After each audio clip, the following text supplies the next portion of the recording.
All right, so recently Forbes put out an article that's warning players about Baldur's Gate 3. And before I get into it, while on the surface what they talk about is true, what they allude to is completely dishonest. And I only just recently got into making videos like this, where I talk about articles or tweets or discussions, and I try to add another perspective because, well, to be honest with you, I have a lot of fun doing it. I've talked about it in the past. I work a full-time job, so my more intricate, longer videos take longer to make. Stuff like this is much easier for me just to riff an opinion off of something else that somebody else already put up. But it's also nice because I actually get to add some nuance that's missing from these discussions, because often these people are looking at something from their perspective only and nothing else. And it leaves a lot of holes that need to get filled. And I'm going to fill them holes. Opinions are an odd thing because they're always based off of our personal experiences and the things that we've seen ourselves. So as such, they tend to be a little bit, well, hyperbolic. I mean, my opinion is much more valuable than yours because I was the one that experienced it. So therefore, it's a truth to me. But we know that's not necessarily the case. No opinion is ever more valuable than another unless it's actually truth, and then it's no longer an opinion. See, and that's the funny thing about journalism, because today, especially, journalists often will post articles and they'll speak in what they believe to be objective truths, but it's actually just their experiences with, well, a video game in this case. And they completely ignore a lot of the nuances around the discussion that they're having, which normally isn't that big of a deal because you know you're reading an opinion piece, but when you're aiming it towards potential consumers, that's when it's a problem. That's what I want to talk to you guys about today. The article is titled, 2 Warnings About Baldur's Gate 3's Review Scores. The article reads, Baldur's Gate 3 has taken the world by storm, with over 800,000 concurrent players on Steam its launch weekend and the highest aggregate score on Metacritic of any game this year. Though that has dipped slightly as more reviews have come in, bringing it in line with Legend of Zelda, Tears of the Kingdom. Both games have a 96 on Metacritic right now, as Larian's RPG has been taken down a notch. And both are tremendous video games in their own right, but I must offer up 2 warnings to gamers, whether you're playing already or thinking about buying Baldur's Gate 3. 1. There are no plans for expansions. This is the lesser of the 2 warnings, but it is kind of worth mentioning. Baldur's Gate 3 is one of those games that you really get lost in and don't want to end. So it's a shame that Larian Studios has no plans to release DLC or expansions. The trouble is partly due to the high-level adventuring in D&D, which means you'll be capped at level 12 and stuck replaying the game as it is, rather than ever moving on to new content. This could change, of course, but it definitely feels limiting. I'm sorry, you think this is something that's worth warning players about? A game that, for most casual players, they're going to be in the first act for up to 50 hours. For most casual players, aren't going to complete for anywhere from 100 to 140 hours. The game is too good, guys, so I probably wouldn't play it because, you know, there's not going to be anything after it comes out. So if you don't like being let down, I probably just wouldn't play this Baldur's Gate 3, this incredible game. I would just hold off, honestly. And the funny thing is, when we're talking about like whether or not there's going to be any future content, what does it matter? Look at the replay value that's already available in the game. All the different permutations of different choices that you can make, different plays you can have, whether it's Dark Urge, whether it's playing evil, whether it's playing good, where it's playing a mix of the two, romancing different characters, whatever it might be. Playing the game multiplayer, that adds a completely different dimension to your playthrough. There's all kinds of different ways to play this game. There's not just one playthrough and then done. Well, I realize that there's a lot of players that will play the game like that. That's also not a reason to warn players because there's not going to be any future content. And that's not anything you actually can even say for certain anyway. So alluding to it makes it seem like, well, players shouldn't even really give it a shot because, well, you know, after you play it, you're going to really enjoy it, but then it's just going to let you down afterwards. You know, I already have another video planned that kind of revolves around this topic that I'm slowly but surely working on. It'll come, I promise. It'll come.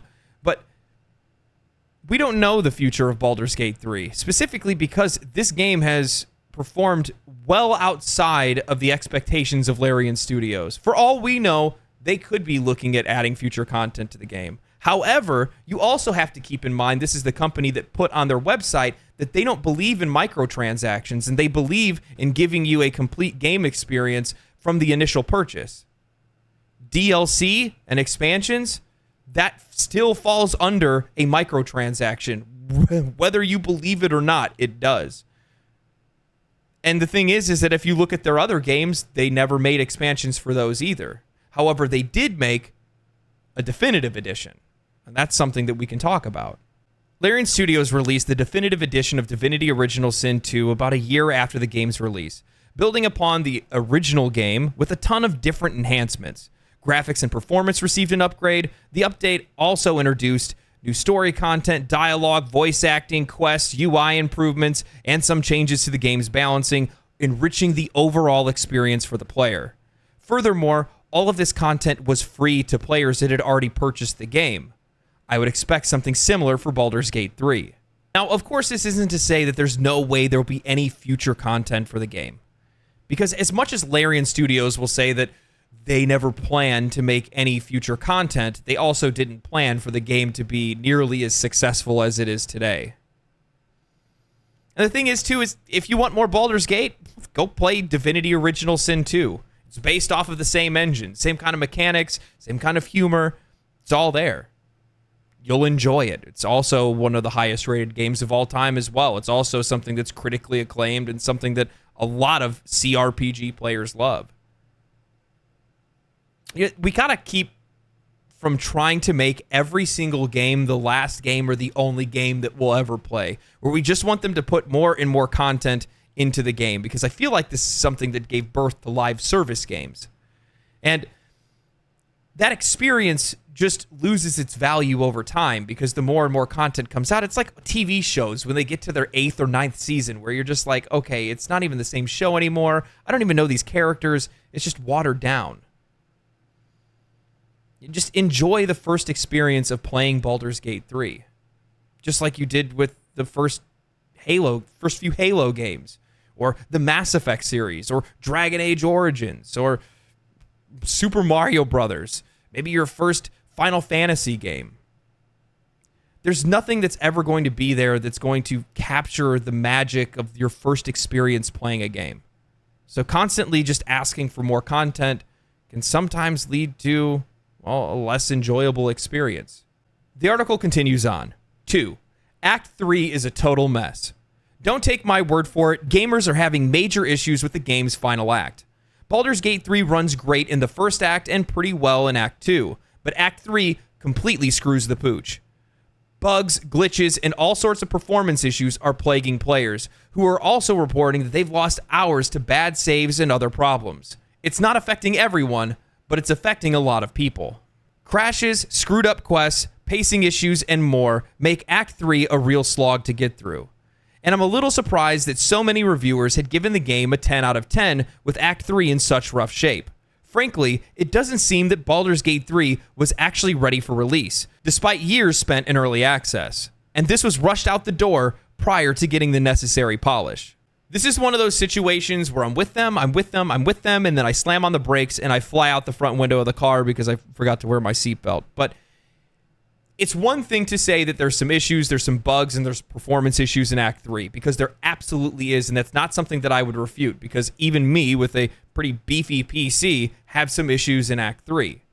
It's a completely different thing to start a narrative in which the game is not ready for release, that it was rushed to release, in their words, and then also to try to throw salt on the wound and say, oh, well, the game was also in early access for 3 years. Well, keep in mind that early access only ever included Act 1. They didn't release Act 2 and Act 3 specifically because of the fact it would have ruined the game. It would have ruined the hype behind the game, any excitement for the players for the game's full release.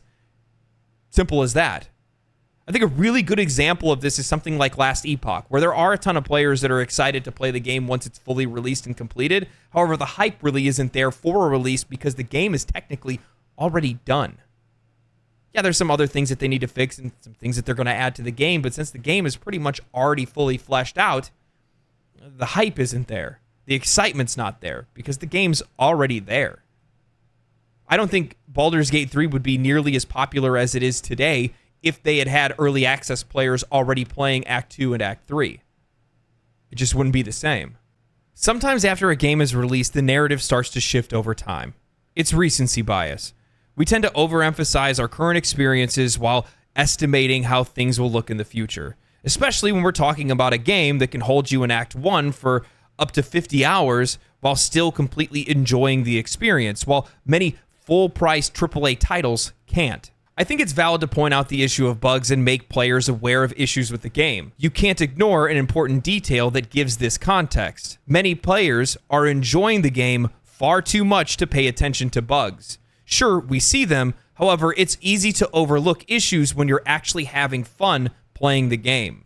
This isn't the case of something like Fallout 76 or Cyberpunk 2077 that was released in an unplayable state and therefore not an enjoyable experience. Furthermore, player expectations for, say, a Blizzard game to be complete at $70 is different than our expectations for an independent studio that charges us $60. We know it's difficult to have the resources and the ability to comb over every single bug in a game with the amount of density that Baldur's Gate 3 has. We know that that's a much more monumental task given the size and resources available to Larian. Is there some jank in Act 3? Absolutely. And I would never refute that. There are some performance issues, there's some bugs, there's some dialogue problems, there's a couple things here and there. However, the players know why those issues are there when they get to Act 3. This isn't one of those mysterious things where you're like, oh, they just must have not finished this part of the game. No, you get there and you immediately realize how busy the end of the game is. There is a lot going on. There is a lot for you to do. There's a lot for you to explore, and it's going to take you a long time to be able to get through it. Not including context or nuance when we're talking about persuading others to purchase something or not purchase something, I think is incredibly dishonest, especially when you're saying that the game has been rushed to release. And then on top of that, also talking about how, oh, well, they could have fixed it because, you know, they had it in early access for 3 years. You're not adding the context that players never played, the second and third act. You're also not talking about this is the PC version of the game. We all know that there's always some issues that need to get ironed out because so many people use all kinds of different variations of hardware when it comes to PC, whether that's 30 series, 40 series, AMD. There's all kinds of different permutations of combinations of different parts that you can have in a computer, even down to the cooling system, the operating system, what programs that you run on your computer while you're playing a video game. There's a lot of different things that can cause problems and issues with games. And I'm not saying that they need to break down every single part of that, but maybe also include the context of how many bugs Larian has already fixed, how fast they've been putting out hot fixes, how they've already given the community an update where they say they have a fix that's coming out with 1,000 different fixes to the game already for their first major patch. Talk about how the company is actively working on improving the game's performance, rather than just saying, yeah, they rushed it to release. They had time. You can have your own opinion on this. Maybe I'm a little bit more forgiving because I was somebody that's, well, championed Larian Studios from the very beginning. I'm somebody that's enjoyed quite a lot of their games, and I'm also somebody that took part in the early access. This is one of my favorite games of all time immediately. But, you know, that's that whole journalistic opinion, where I think my opinion's better than theirs. So you guys can be the judge. Tell me if you guys are enjoying the game. Telling me... my God, I'm falling apart right now. Tell me how much you guys are enjoying the game. Tell me if the game is causing you far too many issues. Also, tell me if you guys like me covering this kind of stuff, where I talk about these articles and stuff. I have a good time doing it. It makes a little easy segue while I'm writing for my bigger videos. So, I don't know, just kind of keeps me in the habit of making videos. That's all I got for you guys today. Hope you enjoyed it. Hope you guys have a great day. Stay cool, stay righteous, stay safe, my friends. And, of course, I'll see you in Baldur's Gate. Peace.